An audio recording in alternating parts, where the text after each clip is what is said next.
बसलेली गर्दी संपूर्ण राज्यामध्ये दिसू द्या. कृपया बसून घ्या. सर्व युवा वर्ग ह्या गावावर अन्याय झालेला आहे. चिखला एक गाव या अन्याय या ठिकाणी आम्ही चुकीच्या गोष्टी खपवून घेणार नाही आणि भविष्य काळात जर चुकीच्या गोष्टी कोणी करेल तर त्याला जशाच तसं उत्तर दिल्याशिवाय राहणार नाही. आम्ही म्हणत नाही की सगळा संपूर्ण मराठा समाज या ठिकाणी चुकीचा आहे, परंतु त्यातले काही चुकीचे लोक स्वतःच्या स्वार्थासाठी ज्या चुकीच्या पद्धतीने या ठिकाणी राजकारण करतात ते अतिशय चुकीचं आहे. आम्ही सगळेजण सगळ्या जाती धर्माच्या लोकांसाठी काम करतो. अनेक वर्षापासून सगळ्या जाती धर्माच्या लोकांसाठी लढतो. अनेक वर्षापासून सगळ्या जाती धर्माच्या मदतीला त्या ठिकाणी धावून जातो. अशा पद्धतीचं आम्ही समाजकारण राजकारण करत असताना जर या ठिकाणी बदनाम केलं जात असेल आणि खऱ्याची बाजू जर आम्ही घेत असेल, खऱ्यासाठी लढत असेल आणि आम्हाला कोणी जातीवादी म्हणत असेल तर हे चुकीचं आहे. जातीवाद कोण करतं हे या ठिकाणी तपासून बघितलं पाहिजे. पोलीस यंत्रणा, या देशातल्या सगळ्या यंत्रणा त्याच्या माध्यमातून त्या ठिकाणी चौकशी करा. सत्य काय ते बाहेर आणा. जर सत्य असेल तर आम्हाला सांगा, आम्ही कायदा हातात घेऊ वेळ प्रसंगी आणि चुकीच्या माणसाला त्या ठिकाणी ठोकून काढू, परंतु सत्य काय ते समोर आणा. भाषणादरम्यान उल्लेख केलाय की आमच्याकडे पुरावा आहे व्हिडिओ, नेमकं काय त्या ठिकाणचे काही पुरावे आहे, काही व्हिडिओ आलेले आहे, त्यामध्ये दिसतंय की काय काय झालं, कशा पद्धतीचं झालं, ते काही पुरावे आलेत. त्याच्यात दिसतंय की कपडे फाडताना हे करताना काही काही दिसतंय की कोण आपसात महिला आणि कोण महिला त्यांच्या परिवारातल्या, या सगळ्या गोष्टी त्या ठिकाणी समोर येत आहेत, त्या दिसत आहेत. त्याच्यामुळं आपल्याला ते पुरावे उद्या पोलीसवाल्यांना आम्ही देतोय, सगळ्या पोलीस स्टेशनकडे देतोय, पोलीस अधिकाऱ्याकडे देतो. त्याच्या आधारावर चौकशी होईल आणि म्हणून मी सांगतो की दूध का दूध पाणी का पाणी त्या ठिकाणी लवकरच होईल. तिथले जे काही सीसीटीव्ही आहे त्याच्या माध्यमातून जे काही फुटेज मिळालं त्या फुटेज मध्ये सुद्धा जे काही आहे ते समोर येईल. आपण बघितलं असं आतापर्यंत जे काही व्हिडिओ व्हायरल झाले त्यामध्ये फाटलेले कपडे असलेली ती महिला दिसते, पण कपडे फाडताना कोणी दिसत नाही. पण कपडे फाडतानाचा व्हिडिओ का नाही, ते व्हिडिओ जे काही आमच्याकडे आले ते आपण या ठिकाणी दिसते थोडंफार की कोण कपडे ओढतं आपसात त्यांच्याच परिवारातले, ते सगळे व्हिडिओ आहे ते उद्या समोर येतील आणि त्याच्या आधारावर सत्य काय या महाराष्ट्रातल्या जनतेला कळेल. मनोज जरांगे यांच्या प्रेशरमुळे सरकार झुकते का, त्यांनी एकतर्फी दावे केली. मनोज जरांगे कोण, तो कोण सरकार झुकवणारा? सरकार काही अशा आयऱ्या गायऱ्या कोण झुकणार नाही. सरकार काही कुणाच्या बापाला घाबरत नाही. सरकार सत्य पद्धतीने काम करेल. फक्त जनभावना समजून काही गोष्टी सरकार त्या ठिकाणी संयमानं घेतात, जनताही त्या ठिकाणी संयमानं घेते, परंतु म्हणून त्याचा गोष्टीचा फायदा घेऊन कुणी अतिरेक करू नये. मी म्हणून तो कायदा हम करे सो कायदा कोणी या ठिकाणी लागू करू नये. जर सत्य असेल तर जरूर लावा, परंतु असत्य असेल तर त्याच्यासाठी तुम्ही या ठिकाणी दादागिरी दाखवू नका, एवढंच आमचं सांगणं आहे. एक महत्वाचा प्रश्न आहे बघा, या मतदारसंघामध्ये सर्व समाज राहतात, सलोख्यानं एकोप्यानं राहतात. आता पुढे म्हणजे ही घटनेनंतर आता पुढची भूमिका काय, हा एकोपा कसा टिकून राहील, सलोखा कसा टिकून राहील, काय प्रयत्न करणार?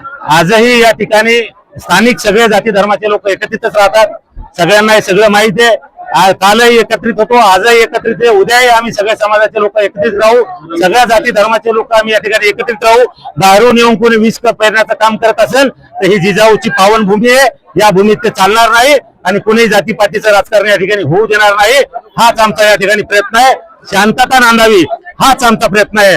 म्हणून आमचा इशारा तोच आहे. आमचं म्हणणं नाही या भागातले लोक चुकीचं करतायत, परंतु बाहेरच्या सांगण्यावरून या भागातले काही एक दोन लोक जे गावाला त्यांच्या लागले त्याच्यावरून हे सगळं प्रकरण घडतंय.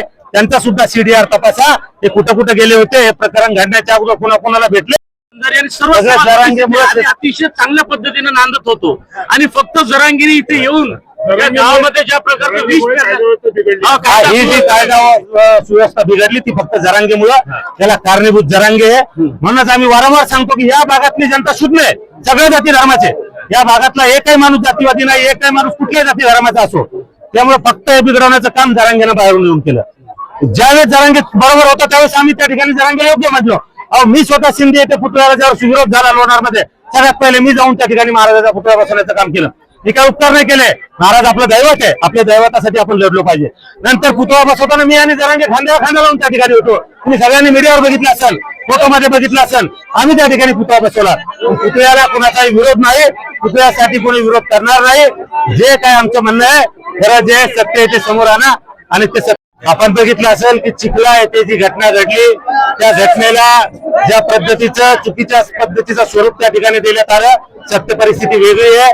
महिलावर जर अत्याचार झाला असता सगळ्यात पहिले अत्याचार करण्याच्या विरोधात आम्ही लढलो असतो, परंतु त्या ठिकाणी सगळं फोटो पसरवल्या जातं. छत्रपती शिवाजी महाराज आमचे दैवत आहे. त्या छत्रपती शिवाजी महाराजांचा पुतळ्याला जर त्या ठिकाणी विरोध झाला असता तर आम्ही सगळ्यात पहिले विरोध करणारा त्या ठिकाणी थुकून काढलं असतं. छत्रपती शिवाजी महाराज आमचंही दैवत आहे. त्यामुळे चुकीचा नेरेटिव्ह महाराष्ट्रात पसरवला जातो. कुठेतरी जाती जातीत भांडणं लावल्या जाते, कुठेतरी बदनाम करण्याचा धंदा केला जातो. हे आम्ही खपून घेणार नाही. आणि जर कोणी ते शक्ती प्रदर्शन करून चुकीचे गुन्हे दाखल करून घेत असेल, लोकांवर अन्याय करत असेल, तेही आम्ही खपून घेतल्या जाणार नाही, खपून घेणार नाही. तुम्ही जर 10,000 लोक या ठिकाणी जमा करसाल तर आम्ही 20,000 1 लाख लोक गोळा करू शकतो. पण आम्हाला वाद वाढवायचा नाही, आम्हाला जाती जातीत भांडण लावायचं नाही. हा महाराष्ट्र गुन्हे गोविंदाना राहतो. छत्रपती शिवरायाच्या महाराष्ट्रात सगळ्या जाती धर्माचे लोक, शाहू फुले आंबेडकरांच्या महाराष्ट्रात सगळ्या जाती धर्माचे लोक एकत्रितपणे राहतात. तर त्यांना एकत्रित राहून देण्यासाठी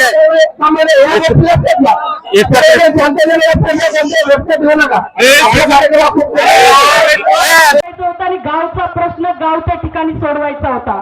त्यांनी पोलिसांना सांगून 12वी आणि परीक्षेवाले विद्यार्थी पकडून नेले, ज्यांचा उद्या पेपर आहे. जगनदादा केदार यांचा मुलगा नोकरीला लागलाय.